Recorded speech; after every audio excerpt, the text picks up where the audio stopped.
దర్శకుడు కొరటాల శివ మహేష్ బాబుతో రెండో సినిమాకి రెడీ అయిపోతున్నాడు.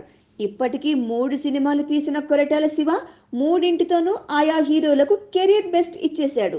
మిర్చితో ప్రభాస్ కు బ్లాక్ బస్టర్, శ్రీమంతుడితో మహేష్ కు ఇప్పటికీ industry second biggest hit. Recent గా జనతా గ్యారేజ్ తో మరో ఇండస్ట్రీ హిట్ కొట్టిన కొరటాల ఇప్పుడు మళ్ళీ మహేష్ తో జత కడుతున్నాడు.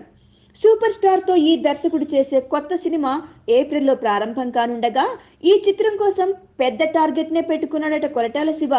అందుకే ఇప్పటి వరకు ఒకే టీంతో పనిచేసిన ఈ దర్శకుడు ఇప్పుడు కొత్త టీంని తెచ్చుకుంటున్నాడు. స్టోరీకి వేరే రైటర్ని తీసుకొచ్చాడు. కెమెరామెన్ గా రవి కే చంద్రను తీసుకొచ్చాడు.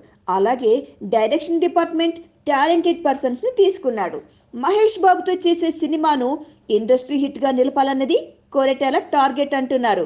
శ్రీమంతుడితో 86 కోట్ల షేర్ సాధించిన సినిమా తీసిన కొరటాల ఇప్పుడు ఇండస్ట్రీ సెకండ్ బిగ్గెస్ట్ హిట్ కొట్టాడు. రీసెంట్ గా మెగాస్టార్ ఖైదీ నంబర్ 150 మూవీ ఆ రికార్డుకు ఎసరు పెట్టిన సంగతి తెలిసిందే. ఇప్పుడు మహేష్ తో చేరిన మూవీతో తన గత రికార్డును అధిగమించడంతో పాటు 100 కోట్ల షేర్ సాధించే లక్ష్యాన్ని పెట్టుకున్నాడట. మహేష్ బాబుతో కలిసి ఖైదీ నెంబర్ 150 రికార్డును దాటడమే కొరటాల శివ టార్గెట్ అనే టాక్ వినిపిస్తోంది. Please subscribe.